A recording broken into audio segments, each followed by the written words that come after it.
एक छोटे से गांव में राजेश और उसकी बहन मीना अपने विजय मामा के घर गर्मियों की छुट्टियां बिताने आए थे। शहर की भाग दौड़ से दूर गांव की हरी भरी शांति उन्हें अपनी ओर खींच रही थी।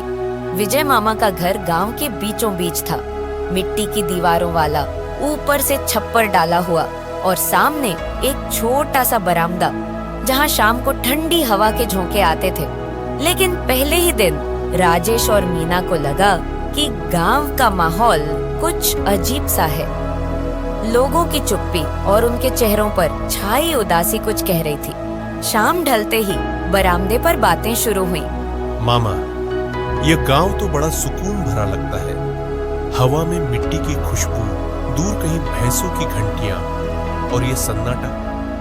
शहर में तो ऐसा कुछ मिलता ही नहीं। पर एक बात समझ नहीं आई, यहाँ के लोग इतने चुपचाप क्यों रहते हैं? कोई हंसता बोलता नहीं, सब अपने में खोए हुए से लगते हैं। बेटा, गांव की शांति बाहर से ही अच्छी लगती है। जो बाहर से दिखता है वह अंदर का सच नहीं होता।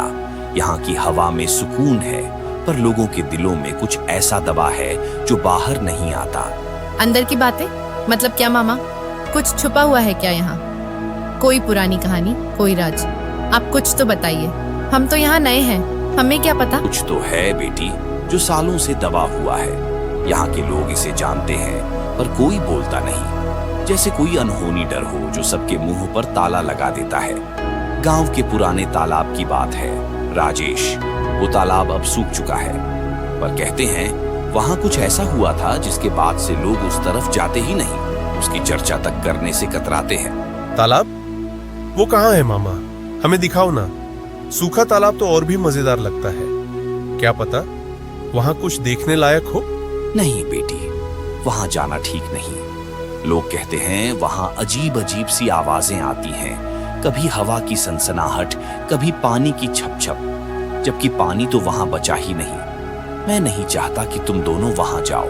आवाजें? मामा, यह तो कोई भूत की कहानी लग रही है। आप भी ना हमें डराने की कोशिश कर रहे हैं। सच बताइए ना, क्या हुआ था वहाँ? कोई ढंग की बात थी या बस अफवाह? ठीक है, सुनो। कई साल पहले एक जमींदार था, रघुवीर सिंह। वो तालाब उसका था। बड़ा रौबदार आदमी था। गांव में उसकी तूती बोलती थी। एक रात वो वहां गया, किसी को नहीं पता क्यों, और फिर कभी लौटा नहीं। सुबह उसकी लाश तालाब के किनारे पड़ी मिली। सच में मामा? क्या सच में ऐसा होता है, या यह बस कहानी है जो लोग डर के मारे बनाते हैं? सच झूठ का पता नहीं बेटा। मैंने तो खुद कुछ नहीं देखा, पर गांव वाले उस तरफ जाने से डरते हैं। कुछ कहते हैं रात को वहां रोने की आवाजें आती हैं। कुछ कहते हैं हवा में साया साया होती है। तुम दोनों भी वहां मत जाना, मेरी बात मानो। विजय मामा की बातें सुनकर राजेश और मीना की नींद उड़ गई। रात को चटाई पर लेटे हुए दोनों के दिमाग में वही तालाब घूम रहा था। अगली सुबह सूरज निकलते ही दोनों की आंखें खुली और चाय की चुस्कियों के बीच वही बात फिर शुरू हो गई। दोपहर में जब विजय मामा खेत पर गए तो दोनों ने एक दूसरे को देखा और बिना कुछ कहे योजना बना ली। चल तालाब देखने चलते हैं। मामा खेत पर हैं, उन्हें पता नहीं चलेगा। मौका अच्छा है। हाँ चल, पर अगर सच में कुछ अजीब हुआ तो? मामा ने तो मना किया था। क्या करेंगे अगर कुछ हो गया? सुमन पास ही के घर में रहती थी। वह राजेश और मीना से उम्र में थोड़ी छोटी थी, पर गांव की गलियों और रहस्यों की उसे अच्छी खबर थी। राजेश ने उसे आवाज लगाई और वह अपनी माँ से इजाजत लेकर झट से तैयार हो गई। तीनों गांव के बाहर की ओर चल पड़े। रास्ते में खेतों की मेड़ों पर चलते हुए, दूर दूर तक फैली हरियाली को देखते हुए वह उस तालाब के करीब पहुँचे जिसके बारे में विजय मामा ने बताया था। हवा में हल्की सी ठंडक थी।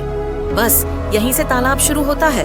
देखो, वो सामने वो सूखी जमीन वही है। आगे जाने की हिम्मत किसी में नहीं होती। तो सूखा हुआ लगता है। पानी कहाँ है? मामा ने तो कहा था तालाब है, पर ये तो बस मिट्टी और कंकड़ ही दिख रहे हैं। कई सालों से सूखा है मीना, पर लोग कहते हैं रात को यहाँ पानी की छप छप सुनाई देती है। मेरी दादी कहती थी कि यह जगह ठीक नहीं है। छप छप? शायद कोई मछली कूद रही होगी या फिर कोई मेंढक। सूखे तालाब में मछली? हाँ हाँ, मजेदार बात है। मजाक मत करो राजेश। मेरे दादाजी ने बताया था कि रघुवीर सिंह की मौत के बाद से यह तालाब ऐसा हो गया। पहले यहाँ पानी भरा रहता था, मछलियाँ उतरती थी, पर अब सब खत्म हो गया। रघुवीर सिंह की मौत कैसे हुई थी सुमन? मामा ने तो बस इतना कहा कि वो लौटा नहीं। कुछ और पता है तुम्हें? किसी को ठीक से पता नहीं, बस इतना पता है कि वो रात को यहाँ आए थे अकेले। सुबह उनकी लाश तालाब के किनारे मिली थी। कुछ कहते हैं वो डूब गए, कुछ कहते हैं किसी ने उन्हें मार दिया, पर सच कोई नहीं जानता। लाश? फिर तो कोई हादसा हुआ होगा। शायद गिर गए हो या नशे में कुछ हो गया हो। आत्मा वात्मा की बातें तो लोग डराने के लिए बनाते हैं। मुझे तो ये सब बकवास लगता है। पर अगर सच में कुछ हुआ तो राजेश, देखो यह जगह कितनी सन्नाटे वाली है। हवा भी अजीब सी चल रही है, कुछ ठीक नहीं लग रहा। और यहाँ पेड़ों की छाया भी अजीब सी लगती है, जैसे कोई हमें देख रहा हो। चलो वापस चले, मुझे डर लग रहा है। अरे अभी तो आए हैं, थोड़ा और देखते हैं। डरने की क्या बात है? दिन का उजाला है, कुछ नहीं होगा। तीनों तालाब के किनारे तक गए। वहाँ पुराने सूखे पेड़ों की जड़ें जमीन से बाहर निकली हुई थी, जैसे किसी ने उन्हें जबरन उखाड़ दिया हो।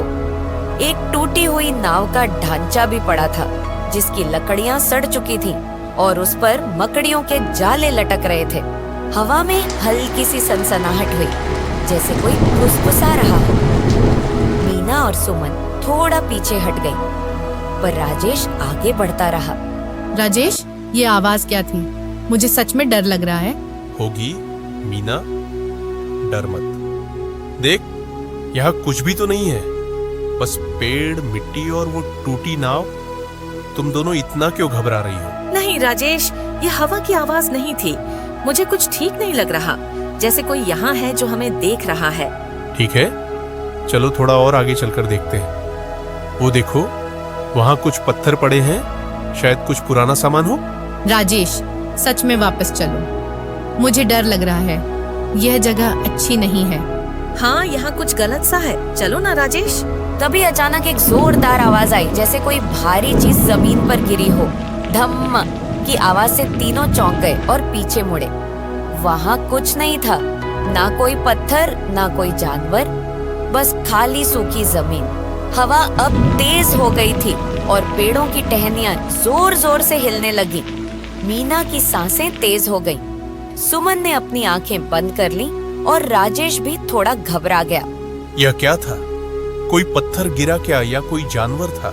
मैंने कहा था ना, यहाँ कुछ ठीक नहीं है। चलो भागते हैं, यह जगह शापित है। हाँ राजेश, अब मजाक नहीं, चल यहाँ से निकलते हैं। तीनों तेजी से भागे।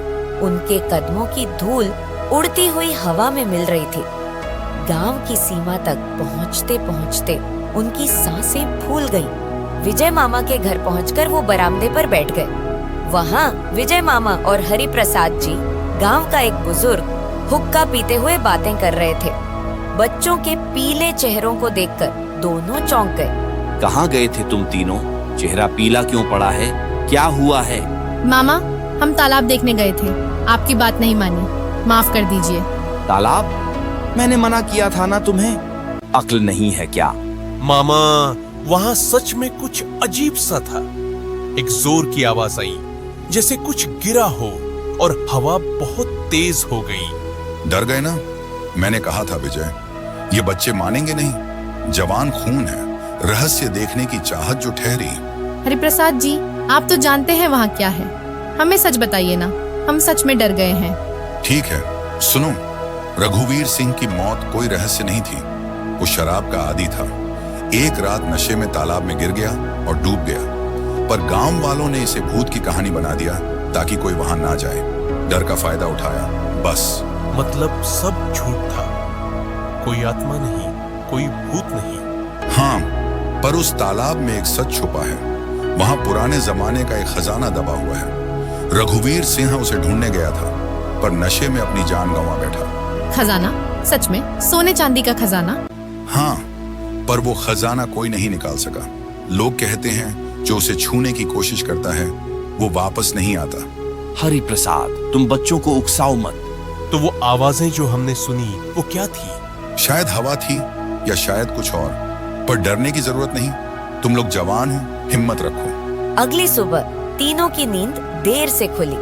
रात की घटना अभी भी उनके दिमाग में घूम रही थी। चाय पीते हुए राजेश ने कहा, अब डर का कोई मतलब नहीं, और खजाने की बात सच है तो उसे ढूंढना चाहिए। मीना और सुमन भी तैयार हो गई। उन्होंने सोचा कि सरपंच जी से बात करनी चाहिए, शायद उन्हें कुछ और पता हो। दोपहर में वो सरपंच जी के घर पहुंचे। सरपंच जी, क्या सच में तालाब में खजाना है?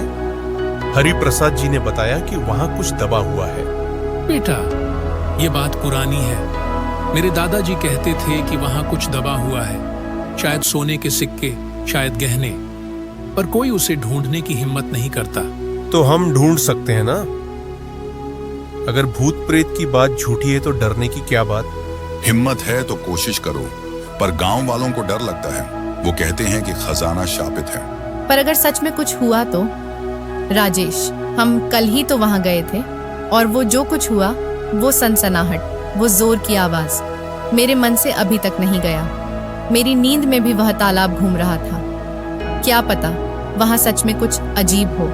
मैं तो कहती हूँ सोच लो एक बार। अरे सुमन, अब तो पता चल गया कि भूत वूत कुछ नहीं है। वो सब बस हवा का खेल था, या शायद हमारा डर हमें कुछ ज्यादा ही सुनाई दे गया। तू इतना क्यों डर रही है? कल तो हम भागे थे, पर आज मैं कहता हूँ चलो एक बार फिर चलते हैं। इस बार डरने की कोई जरूरत नहीं, मैं वादा करता हूँ। देख, मैं तो तैयार हूँ, तू भी हिम्मत कर। तीनों फिर से तालाब गए। इस बार उनके साथ हरिप्रसाद जी और एक नया दोस्त राहुल भी था, जो गांव का शरारती लड़का था। वहां पहुंचकर उन्होंने उस टूटी नाव के पास खुदाई शुरू की। राजेश, अगर खजाना मिल गया तो क्या करेगा? सच में स्कूल बनवाएगा? बस ऐसे ही कह रहा हूँ। मुझे तो लगता है तू कुछ और सोच रहा है। कोई बड़ी तरकीब है क्या? बताना, हम दोस्त हैं। हाँ राजेश, गांव के लिए स्कूल बनवाऊंगा। यहाँ के बच्चे पढ़ें, कुछ बने, शहर की तरह भाग दौड़ में ना फंसे। मेरे मन में तो यही है, पर तू क्या करेगा? बताना, कुछ शरारत का इरादा है क्या? तुझसे तो उम्मीद ही है कि कुछ नया करेगा। मैं तो नई साइकिल लूंगा, चमचमाती हुई, जिसकी घंटी पूरे गांव में गूंजे, और शायद एक रेडियो भी। गाने सुनने के लिए रात को चौपाल पर बैठकर फिल्मी गाने सुनेंगे। सबको बुलाऊंगा, तू भी आएगा ना? मजा आएगा, सोचकर ही मन खुश हो रहा है। तभी मीना ने चिल्लाकर कहा, अरे रुक जाओ सब, यहाँ कुछ सख्त सा लग रहा है। देखो, कुछ चमक रहा है, शायद धूप में कोई चीज चमकी हो। राजेश, तू पास आ, जल्दी यहाँ खोदो। कमला, तू भी देख, क्या लगता है यह? सच में राजेश, कोई पुराना बक्सा है शायद। देखो तो, यह लोहे जैसा लग रहा है। जल्दी और खोदो, पता नहीं क्या निकले। आओ, मैं भी देखता हूँ। अरे, ये तो वही लोहे का बक्सा है जो मेरे दादाजी ने बताया था। वो कहते थे कि तालाब के नीचे कुछ छुपा है। तुम बच्चों ने कमाल कर दिया, सच में हिम्मत दिखाई। मैं तो सोच भी नहीं सकता था कि तुम इतना आगे बढ़ जाओगे। मेरे दादाजी होते तो तुम्हें गले लगा लेते। थोड़ी और मेहनत के बाद उन्होंने एक पुराना लोहे का बक्सा निकाला। उसे खोलते ही उसमें सोने के सिक्के और कुछ पुराने गहने चमक उठे। गांव में यह खबर आग की तरह फैल गई। लोग दौड़ते हुए आए और सरपंच जी भी मौके पर पहुंच गए। तुम बच्चों ने कमाल कर दिया। ये खजाना गांव की भलाई के लिए इस्तेमाल होगा। मैंने कभी सोचा नहीं था कि यह पुरानी कहानी सच निकलेगी। तुम सबकी हिम्मत को सलाम है। राजेश, मीना, सुमन, राहुल, तुम चारों ने गांव का नाम रोशन कर दिया। राजेश ने मीना की ओर देखकर मुस्कुराते हुए कहा, देखा मीना, डरने से कुछ नहीं होता, हिम्मत से काम लेना चाहिए। अगर हम कल डर कर भाग गए होते तो यह दिन न देख पाते। मैं तो कहता हूँ, जो डरता है वह हारता है। तू भी अब ये बात मान ले। हाँ राजेश, पर अगली बार तू पहले बताना कि खजाना ढूंढने जा रहे हैं। मैं डर के मारे मर ही ना जाऊं। कल तो मेरी सांस अटक गई थी। आज भी जब खुदाई शुरू की तो थोड़ा डर लग रहा था, पर अब मजा आ रहा है। इस तरह राजेश, मीना, सुमन और राहुल ने गांव के रहस्यमय तालाब का रहस्य सुलझाया और खजाने को ढूंढ निकाला। उनकी हिम्मत और जिज्ञासा ने न सिर्फ गांव के डर को दूर किया, बल्कि गांव की तकदीर भी बदल दी।